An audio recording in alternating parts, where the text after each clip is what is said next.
আমাদের কাছে এটি মনে হয়েছে এটি চরমভাবে একটি বৈষম্যমূলক চুক্তি স্বাক্ষর করেছে। আমরা ইতিমধ্যে অন্তর্বর্তী সরকারের একেবারে শেষ সময় 6ই ফেব্রুয়ারি এবং 9ই ফেব্রুয়ারি আমরা দুটি চুক্তি স্বাক্ষর হতে দেখেছি। একটি হলো agreement between United States and people's republic of Bangladesh on reciprocal trade, এবং আরেকটি হলো economic partnership agreement between Bangladesh and Japan. আমরা যদি প্রথমে মার্কিন যুক্তরাষ্ট্রের সাথে বাংলাদেশের যে চুক্তিটি হয়েছে এই চুক্তির ধারাগুলো যদি বিশ্লেষণ করি, আমাদের কাছে এটি মনে হয়েছে এটি চরমভাবে একটি বৈষম্যমূলক চুক্তি স্বাক্ষর করেছে অন্তর্বর্তী সরকার।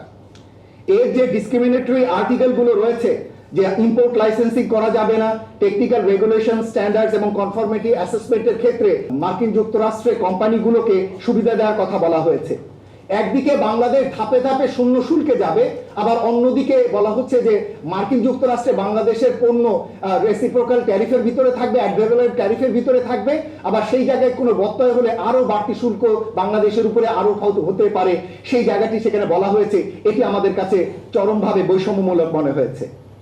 আমরা দেখতে পাচ্ছি যে স্যানিটারি ও ফাইটোস্যানিটারি মেজার্স এর ক্ষেত্রে যে ধরনের বিষয়গুলো এখানে দেওয়া আছে, তাতে বাংলাদেশ তৃতীয় কোনো দেশের সাথে চুক্তি করতে গেলে সেটি যদি মার্কিন স্ট্যান্ডার্ডের সাথে সমকক্ষ না হয়, তাহলে বাংলাদেশ এই চুক্তি করতে পারবে না। এটিও আমাদের কাছে বৈষম্যমূলক মনে হয়েছে। আমরা দেখতে পাচ্ছি যে সার্ভিসের ক্ষেত্রে ইউএস সার্ভিস প্রোভাইডারদেরকে দেশীয় সার্ভিস প্রোভাইডারের সাথে সমভাবে সুযোগ দিতে হবে বাংলাদেশি বাজারে, সেটি এখানে বলা হয়েছে। বর্ডার মেজারের ক্ষেত্রে যেটি বলা হয়েছে যে বাংলাদেশের বর্ডার মেজার ইউএস বর্ডার মেজারের সাথে সমতুল্য হতে হবে, এবং সেই জায়গাটিতে বাংলাদেশ কোনোভাবে ভ্যাট আরোপ করতে পারবে না, কোনো রিটালিয়েটরি মেজার নিতে পারবে না বাংলাদেশ থেকে পণ্য উৎপাদন হলেও। ডিজিটাল ট্রেড এগ্রিমেন্ট করতে গেলে সেটা যদি ইউএস ইন্টারেস্ট ক্ষতিগ্রস্ত করে, তাহলে সেটিও আসলে এখানে রহিত করা হয়েছে। আমরা এই একই জিনিস দেখতে পাচ্ছি ইলেকট্রনিক ট্রান্সমিশনের ক্ষেত্রে কাস্টমস ডিউটি আরোপ করার জায়গাটিতে রহিত করা হয়েছে ইউএস বেসড প্রোডাক্টস এর ক্ষেত্রে। একইভাবে আমরা দেখতে পাচ্ছি যে বাংলাদেশের বর্ডার ট্যারিফ মেজার নিতে হবে যদি ইউএস কোনো এক্সপোর্ট বাংলাদেশে ক্ষতিগ্রস্ত হয়, অর্থাৎ তার এক্সপোর্ট যদি কমে যায়, সেটা যদি অন্য কোনো দেশের পণ্য আসার জন্য, তাহলে সেটির বিরুদ্ধেও বাংলাদেশকে ব্যবস্থা নিতে হবে। এই ধরনের যুক্তি সেখানে রয়েছে। এক্সপোর্ট কন্ট্রোলের ক্ষেত্রে আমরা দেখতে পাচ্ছি যে এই এক্সপোর্ট কন্ট্রোলগুলো আমাদেরকে মেনে চলার কথা বলা হয়েছে।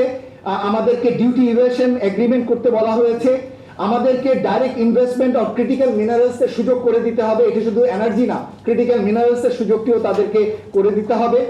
একই সাথে আমরা বাংলাদেশে কোনো বিদেশি বিনিয়োগ, তৃতীয় দেশ থেকে বিনিয়োগ আসলে সেই বিনিয়োগ সংক্রান্ত তথ্যপত্র তাদের সঙ্গে আমাদেরকে সরবরাহ করতে হবে বা তাদেরকে জানাতে হবে। আমাদের কাছে সামগ্রিকভাবে মনে হয়েছে যে এরকম একটি চুক্তি যদি করা হয়, তাহলে বাংলাদেশের যে মসৃণ রূপান্তর কৌশল বা এসটিএস, এটি বড়ভাবে বাংলাদেশ ব্যাহত হবে। কেননা এসটিএস এ বড়ভাবেই বলা হয়েছে যে এটি বাংলাদেশ যাতে এফডিআই কে প্রমোট করে, বাংলাদেশ যাতে এক্সপোর্ট ডাইভার্সিফিকেশনের জন্য যেন গুরুত্ব দেয়, বাংলাদেশ যেন টেকনোলজি আপগ্রেডেশন করে, ইনোভেশনের জন্য যেন গুরুত্ব দেয়। এই সমস্ত জিনিসগুলো দেখা যাবে যে একটি শর্তাধীন একটি চুক্তির ভিতরে ঢুকে যাবে, যা বাংলাদেশের স্বল্পোন্নত দেশ থেকে বেরিয়ে যাবার প্রক্রিয়াকে বড়ভাবে ব্যাহত করতে পারে। এই আলোকে আমরা মনে করি যে সরকারের উচিত এই চুক্তি থেকে সরে আসা।